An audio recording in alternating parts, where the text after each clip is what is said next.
আসসালামু আলাইকুম। আশা করি সকলেই ভালো আছেন। আলহামদুলিল্লাহ আমি অনেক ভালো আছি। খের আনার উদ্দেশ্যে সকাল সকাল রওনা দিলাম। আপনাদের মাঝে তুলে ধরার চেষ্টা করব কতগুলো খের কত টাকাতে কিনলাম, লস হলো কি লাভ হলো আপনারাই বলবেন। তাই সম্পূর্ণ ভিডিও দেখুন। যেহেতু খের তেমন একটা পাওয়া যায় না, যার কারণে আমাদের এখান থেকে 10 কিলোমিটার দূরে খের কিনতে হয়েছে। আমরা যারা গরু পালন করে থাকি তারা অবশ্যই জানি যে এই সময় খের পাওয়া কতটা কষ্ট। যার কারণে আমরা অনেক খোঁজাখুঁজির পর তারপরে কিছু সংখ্যক খের পেয়েছি। উপর থেকে পচা হালকা পচছে, যার কারণে সেগুলো ফেলে তারপরে ইনশাল্লাহ ভালোগুলো নেওয়ার চেষ্টা করব। এবং আমার সাথে সাথে আমার ফুফাতো ভাই হেল্প করতেছিল আর দেখতেছিল, পালা ভাঙতেছিল আর দেখতেছিল যে আর পচা আছে কিনা। আলহামদুলিল্লাহ পচা পাইনি তেমন একটা। খেরগুলো অনেক সুন্দর ছিল, খেরগুলো অনেক সুন্দরভাবে ডেকে রাখছিল, যার কারণে তেমন একটা পচে নাই। কিন্তু একটা সমস্যার সম্মুখীন হইতে হয়েছে আমাদের।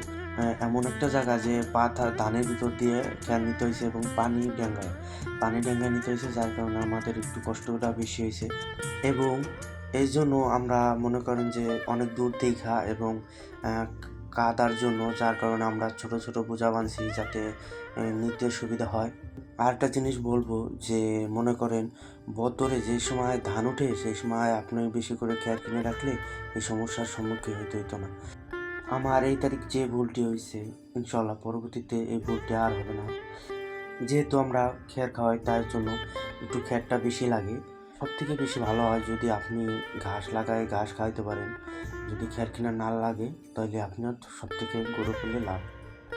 আপনি খের কিনে গরু পাললে আপনার তেমন একটা লাভ হবে না। এই জন্য আমি চিন্তা ভাবনা করছি যে কিছু সংখ্যক ঘাস লাগাবো। ঘাস লাগাইলে অনেকটাই সেভ হবে এবং আমরা গরু পালন করে থাকি কিছু লাভের জন্য। যদি কিছু লাভই না করতে পারি তাহলে গরু পালন করে কি হবে। তার জন্য চিন্তা ভাবনা করছি যে কিছু সংখ্যক গাছ লাগাবো, পাশাপাশি অল্প কিছু খের কিনে তারপরে খের খাওয়াবো।